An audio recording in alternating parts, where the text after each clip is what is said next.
Joe Biden is the most unimpressive, unpopular, and unwanted president in modern American history. Anyone who followed the 2020 campaign would not be shocked by this. The line at your local Chick-fil-A is longer than the line to get into any of Joe Biden's rallies. If you were one of 12 people who went to a Biden rally, you would have heard the future president's grand plans of mobilizing true international pressure. I'll lead an effective strategy to mobilize true international effort to pressure. You'd also hear how it's your right to have bad health care.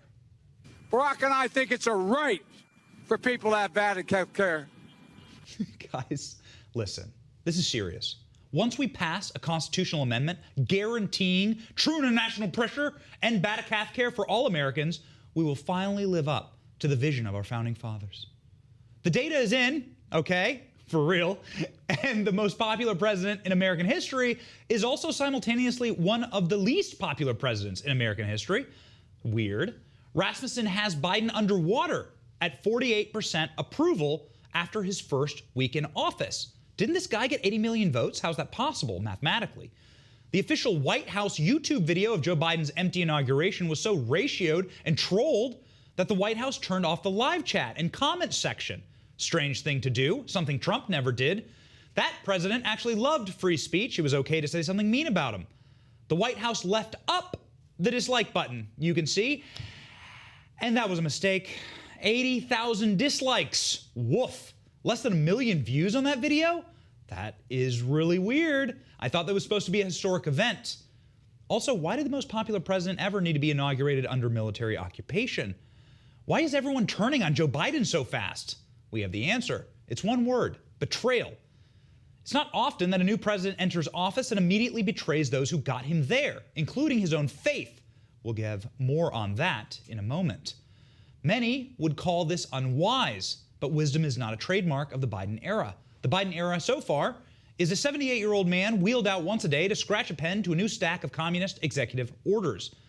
Even that process has proven difficult. Watch.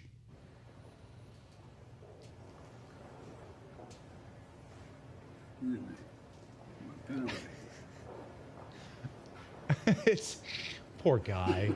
You almost feel bad for him. But don't feel bad for him. He's our president. He's the most powerful man in the world. Don't let Sleepy Joe's bumbling demeanor disarm you. In that stack of binders are some of the worst, most damaging, most cruel executive actions in American history. With one stroke of a pen, Joe Biden killed thousands of American jobs for globalist clout. Find a new job. Tough luck, the Biden administration said. Check this out. And the President of the United States has expressed in every comment he has made about climate the need to grow the new jobs that pay better, that are cleaner, Harsh words from John Kerry, who still owns a private jet. Here's a photo of him on it. John Kerry's private jet, by the way, tons of carbon into the atmosphere.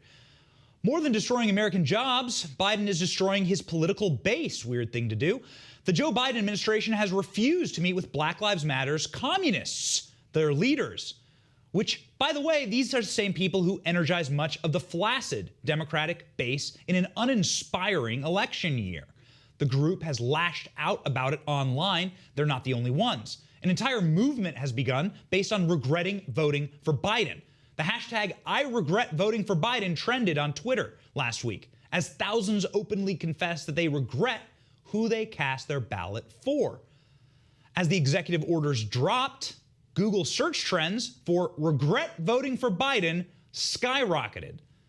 A young leftist woman posted this video as Biden began sleepily winning primaries last year. I think, by the way, she speaks for all Americans currently.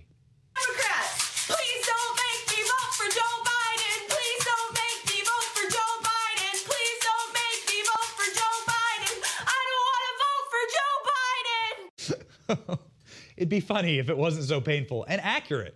And also, she has my dance moves. Think Biden is out for democracy or the rule of law? You think he's in favor of that? Look at his actions, people. Despite having a Democratic majority in Congress, Joe Biden is ruling by executive order, or as he described accurately on the campaign trail, a dictator. The one thing that I have this strange notion, we are a democracy. Some of my Republican friends and some of my Democratic friends even occasionally say, well, if you can't get the votes by executive order, you're going to do something. Things you can't do by executive order unless you're a dictator. We're a democracy. We need consensus. Okay, well, you think Biden is for his own executive orders? There are more than 40 of them.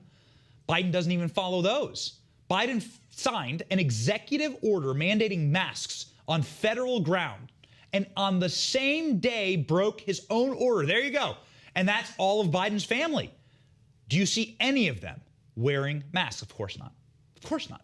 They're in power. You are the little people. You are the people who follow rules. Think Biden is for his own religion? Whew. This is a tough one, guys. Take a moment to pay attention here. The video I'm about to show you is the perfect distillation of the Biden betrayal. We are a show here that respects religion. We know that believing in God is a force for good in the world. Data proves that. We would never, ever question anyone's faith. That alone is an issue between them and God. But when men who have devoted their entire life to the church speak out about Biden's betrayal of the church and their foundational principles, we believe that you deserve to hear what they have to say. We do not take clips like this lightly. Joe Biden professes to be a Catholic, yet one of Biden's first acts as president was to order your tax dollars used to fund abortions around the world. Archbishop Joseph Naumann was brave enough to ask the question. He asked this question. He's the Archbishop of Kansas City, and this man speaks for millions of pro-life Christians and Catholics. Listen to what he had to say about Joe Biden's faith. Well, it's a sad day for the nation, but it's a sad day particularly for us as Catholics to see a president who professes to be Catholic doing these things that are so contrary to our moral teaching. Yeah. It's his soul is in jeopardy, I believe. And you know, when they use euphemisms, when you're violating fundamental human rights, you use euphemisms. And so you say this is health care for the poor. What other health care procedure does two people go in, one comes out dead and the other one's scarred emotionally, spiritually, and sometimes even physically? I mean, he's obviously in debt to pro-abortion forces within his party, and he's just conforming to them. I wish he was as orthodox in his Catholic faith as he is in doing what Planned Parenthood instructs him to do. What a stunning clip. His soul is in jeopardy, the priest said. Joe Biden is only the second Catholic president in history. A betrayal of his principles, Christian principles, American principles. That is the sounding note of the Biden presidency thus far. This is not your grandfather's Democratic Party. The Democratic Party of the Christian traditional working class is dead, replaced by a woke, corporatist, globalist superstructure designed for one thing and one thing alone: protecting themselves and crushing you.